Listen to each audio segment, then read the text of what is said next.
Hello student, starting with a new topic that is force and shaft power measurement. Today we are going to study dynamometer. Now what is dynamometer? Dynamometer is a device for measuring mechanical force or power transmitted by a rotating shaft. Since power is the product of torque, that is turning force, and angular speed, so all power measuring dynamometers are essentially torque measuring devices. And consequently, the shaft speed can be measured separately. Okay, so what is dynamometer? Dynamometer is a device for measuring mechanical force or power transmitted by a rotating shaft. Now, based on its theory, the dynamometer can be classified into two types, and these two types are power absorption dynamometer and power transmission dynamometer. Here you are able to watch that these are the classifications. What is power absorption dynamometers?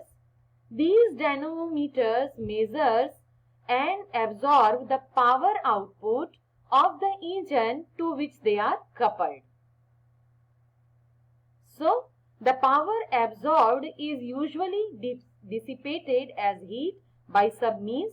Examples of power absorption dynamometers are Prony-Bake dynamometer, rope brake dynamometer, eddy current dynamometer, hydraulic dynamometer. And among these, we will study eddy current dynamometer as per your syllabus. And the another type is power transmission dynamometer. What we have watched that in power absorption dynamometers, the power absorbed by the dynamometer and the absorbed power output of the engine to which the dynamometer was coupled. Now, power transmission dynamometer, in this, the power is transmitted to the load coupled to the engine after it is indicated on some scale. And these are also called as torque meters. So, on the basis of power measurement or the power coupling, either power is transmitted to the device, to the measuring instrument, or the power is directly absorbed by the measuring instrument. This was the classification. Now, the concept of mechanical type dynamometer. Somewhere it is known as tool dynamometer, where the tool dying were performed, there it is known as tool dynamometer. So here, the dynamometer are devices used to measure cutting forces in machining operation. Actually, dynamometer is having a wide range of its operation. Okay, when we are measuring the shaft power or the force by the electrical methods, then we have just now watched the classification, and it is one more another type in which the dynamometers are devices used to measure cutting forces in machining operation. That is a purely mechanical part. The cutting force cannot be detected or quantified directly, but their effect can be sensed by transducer. Since all in these machining operations, these are hazardous operation, so we cannot directly measure the cutting force, but its effect can be sensed by the transducer. The effect may be a type of elastic deflection, deformation, pressure or strain, and all these physical quantities can be measured using a transducer. And these effects, called as signals, they need proper conditioning for easy, accurate and reliable detection and measurement. And if we are measuring the cutting forces using these physical parameters, So the measurement involves these three steps, that conversion into another suitable variable.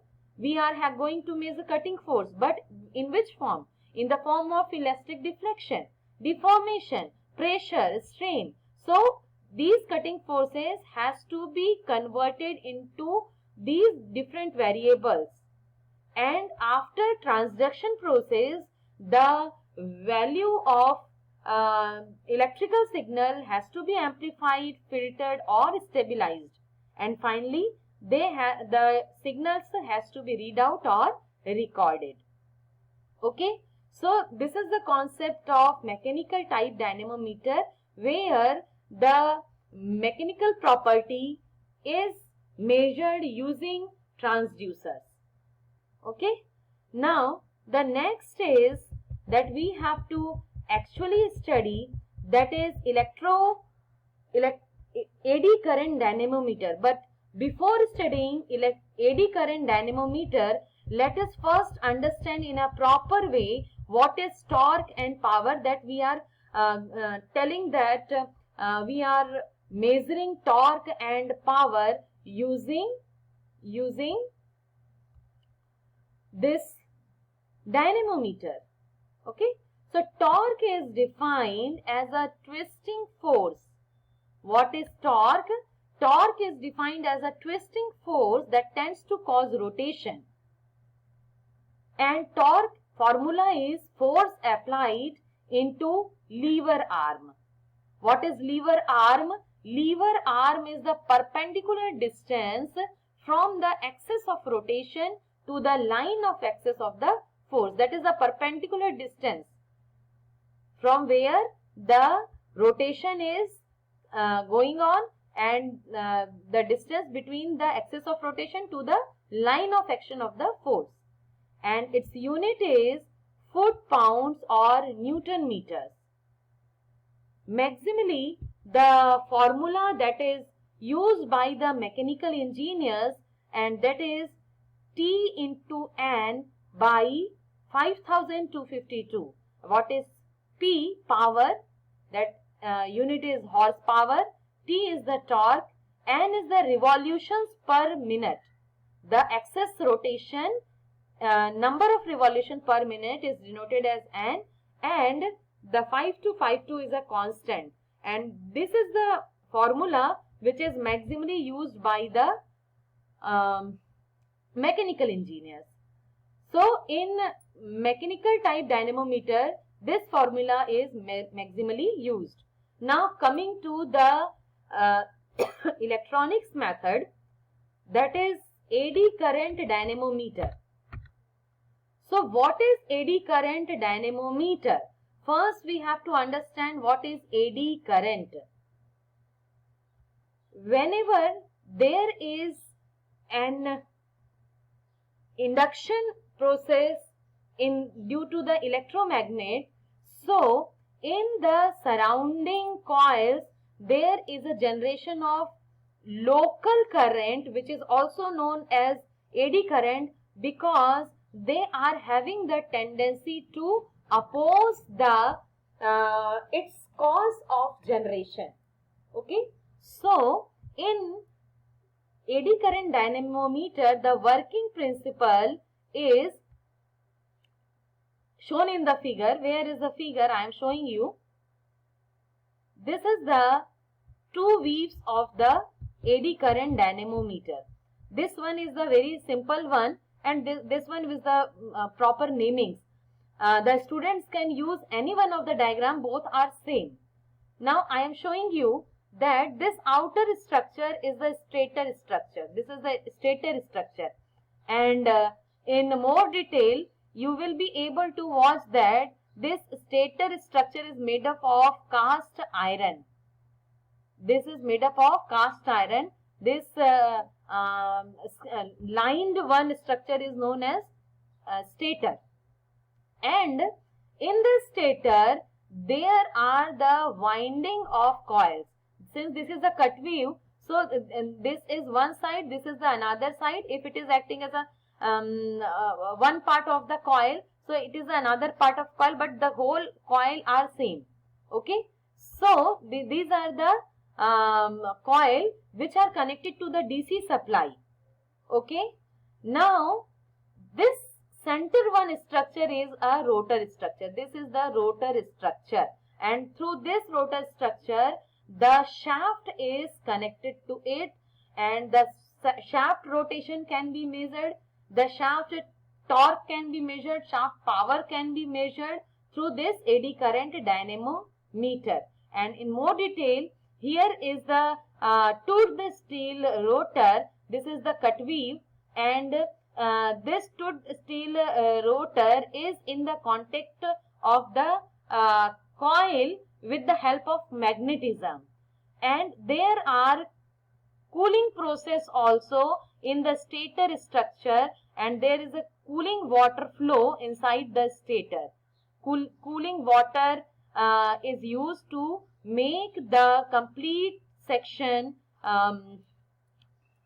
cold, because due to the eddy current is having the opposition forces, and due to opposition the resistance will increase and the heat will generate. Okay, and here in the shaft, inside the shaft structure, nearer to the shaft structure, the anti-friction bearings are attached to it, and this is the rotating shaft. Let us understand its working.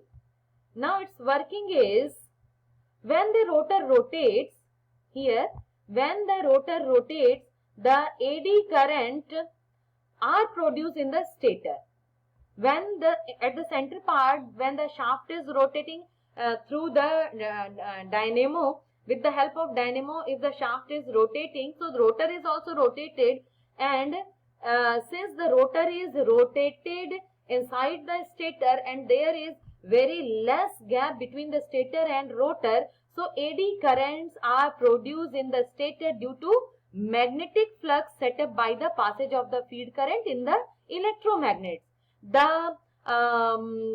In the stator there are windings, they are the coil, they are not permanent magnet, but since they are connected with the DC supply, and due to the rotation of the rotor, what happens, the electromagnetic flux set up by the passage of field current in the electromagnets produce eddy current, and these eddy currents are dissipated in producing heat.